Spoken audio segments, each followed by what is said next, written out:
6 سال 6 سال تک وہ شہر جس میں آنکھ کھولی، جس کی گلیوں میں بچپن گزرا، جہاں پہلی وحی کی روشنی پھیلی، وہی شہر دروازے بند کیے کھڑا تھا، مگر آج وہی دروازے 3 دن کے لیے کھلنے والے ہیں۔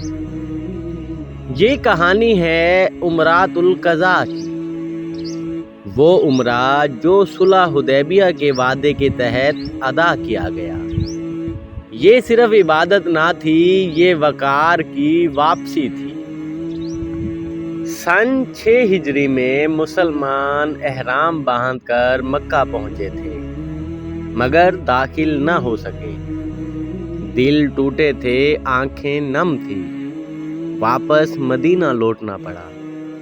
مگر معاہدہ میں ایک شک تھی، اگلے سال مسلمان 3 دن کے لیے عمرہ کر سکیں گے۔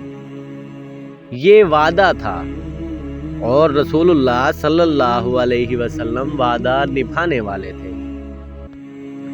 سن 7 ہجری مدینہ میں تیاری شروع ہوئی۔ تقریباً 2000 مسلمان اس بار ساتھ تھے۔ یہ تعداد حدیبیہ سے زیادہ تھی۔ یہ اضافہ خود ایک پیغام تھا، اسلام بڑھ رہا ہے۔ صحابہ کرام احرام باندھ رہے تھے، لبیک کی صدائیں گونج رہی تھیں، مگر اس بار دلوں میں ایک اور کیفیت تھی۔ پچھلے سال کی بے بسی یاد تھی اور اس بار کی عزت بھی۔ مکہ میں عجیب کیفیت تھی۔ قریش نے شرط پوری کرنی تھی۔ انہوں نے فیصلہ کیا کہ 3 دن کے لیے شہر خالی کر دیں گے۔ وہ پہاڑوں کی طرف چلے گئے۔ وہ نہیں چاہتے تھے کہ مسلمان انہیں کمزور دیکھیں، مگر حقیقت یہ تھی کہ طاقت کا توازن بدل چکا تھا۔ رسول اکرم صلی اللہ علیہ وسلم اپنی اونٹنی کسوہ پر سوار تھے۔ 2000 صحابہ کرام منظم انداز میں داخل ہوئے۔ لبیک اللہم لبیک، مکہ کی گلیاں گونج اٹھی۔ وہی شہر جہاں کبھی پتھر مارے گئے تھے، آج وہی شہر تکبیر کی آواز سن رہا تھا۔ قریش پہاڑوں سے دیکھ رہے تھے۔ انہوں نے کہا مدینہ کی آب و ہوا نے انہیں کمزور کر دیا ہوگا۔ یہ جملہ مسلمانوں تک پہنچا۔ رسول اکرم صلی اللہ علیہ وسلم نے صحابہ کرام کو حکم دیا، پہلے 3 چکروں میں تیز چلو، کندھے کھول کر طاقت دکھاؤ۔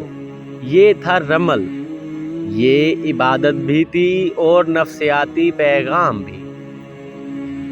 جب رسول اللہ صلی اللہ علیہ وسلم نے کعبہ کو دیکھا، وہ کعبہ جسے آپ صلی اللہ علیہ وسلم نے برسوں پہلے چھوڑا تھا، وہ کعبہ جس کے پاس حضور اکرم صلی اللہ علیہ وسلم نے تنہائی میں دعا کی تھی، آپ صلی اللہ علیہ وسلم نے طواف شروع کیا۔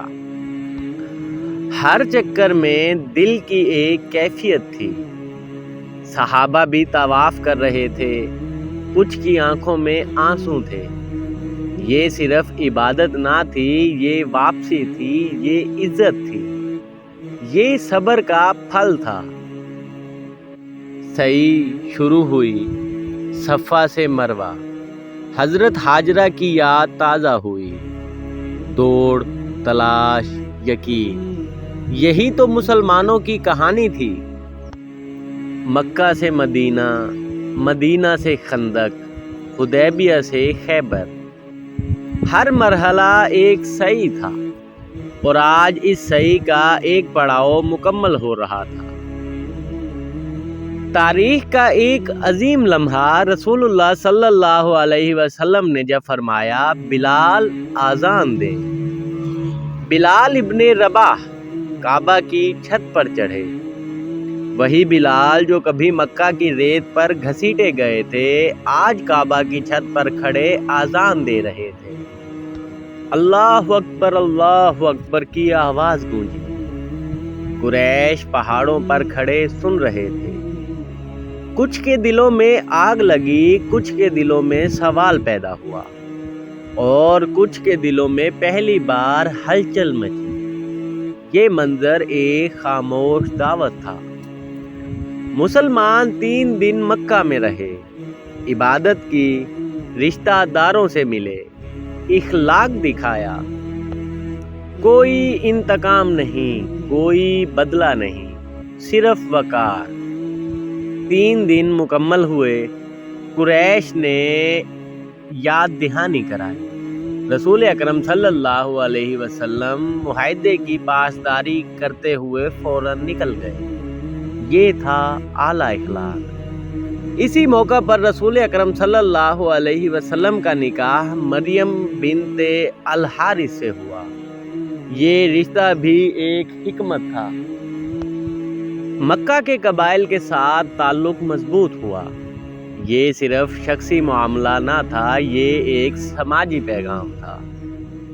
یہ 3 دن مکہ کے دل میں درار ڈال گئے۔ قریش نے مسلمانوں کی طاقت دیکھی، ان کا نظم و ضبط دیکھا اور ان کا اعلیٰ اخلاق دیکھا۔ اسی کے بعد بڑے بڑے سردار اسلام کے قریب آنے لگے۔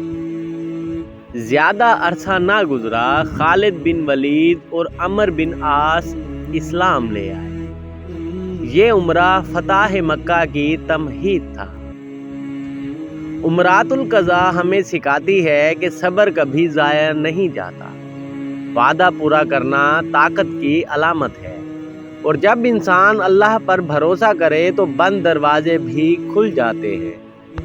6 سال کا فاصلہ صرف 3 دن میں سمٹ گیا، مگر ان 3 دنوں نے تاریخ بدل دی۔ اگلے ایپیسوڈ میں ہم دیکھیں گے فتح مکہ، جب دشمن معاف کر دیے گئے۔ وہ دن جب 10,000 کا لشکر مکہ کی طرف بڑھے گا۔ کیا انتقام ہوگا یا عام معافی؟ یہ سب ہم جانیں گے ہمارے اگلے ایپیسوڈ میں۔